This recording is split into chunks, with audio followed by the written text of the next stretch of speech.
Bonjour à tous et bienvenue dans cette série qui concernera Laravel 6. Et donc, dans cette dernière, nous tenterons de mettre en place une application de gestion d'utilisateurs et de rôles.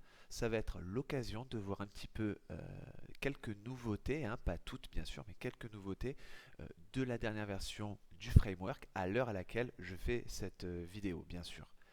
Donc, vous n'êtes pas sans savoir que j'ai utilisé l'Aragon pour installer un nouveau projet totalement vierge en version 6.x.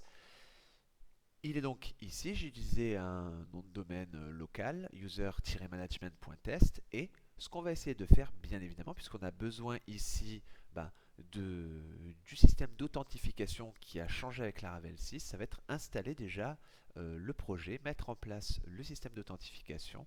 Donc, il faut savoir que le fameux système d'authentification qui était disponible dans les versions 5.8 et antérieures a maintenant été séparé et attaché à un package qui s'appelle Laravel/UI.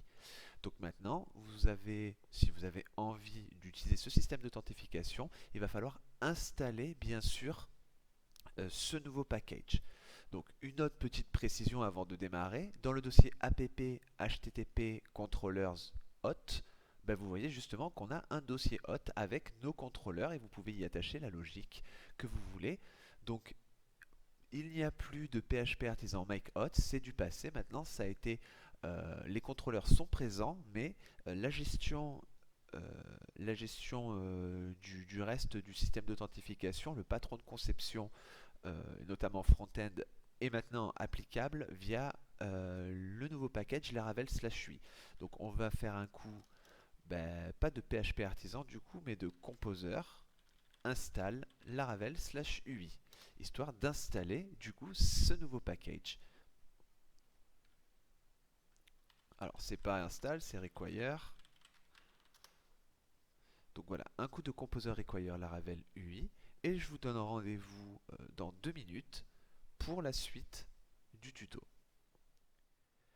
Voilà, ceci étant fait, on a maintenant accès à une nouvelle commande qui s'appelle PHP Artisan UI. D'accord, vous pouvez faire un coup de -help pour avoir toute la documentation nécessaire.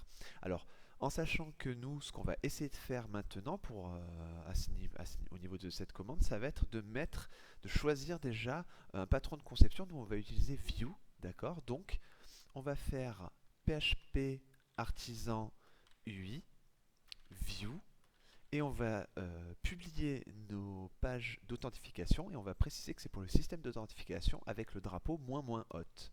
De cette façon-là, il nous dit que du coup les vues sont mises en place. Donc si on va dans le dossier views, ben, on voit qu'on a nos vues, c'est impeccable. Et il nous précise que il va bien évidemment avoir besoin d'installer des librairies front-end. Donc pour ce faire, on va devoir mettre en place npm. Donc a priori vous avez déjà installé un npm sur votre machine, donc vous pouvez avoir besoin de faire un coup de npm install et ensuite vous faites un npm run dev pour compiler du coup les librairies front-end. Donc on lance le npm install et je vous reprends juste après pour compiler le reste. Donc voilà, le npm install est terminé.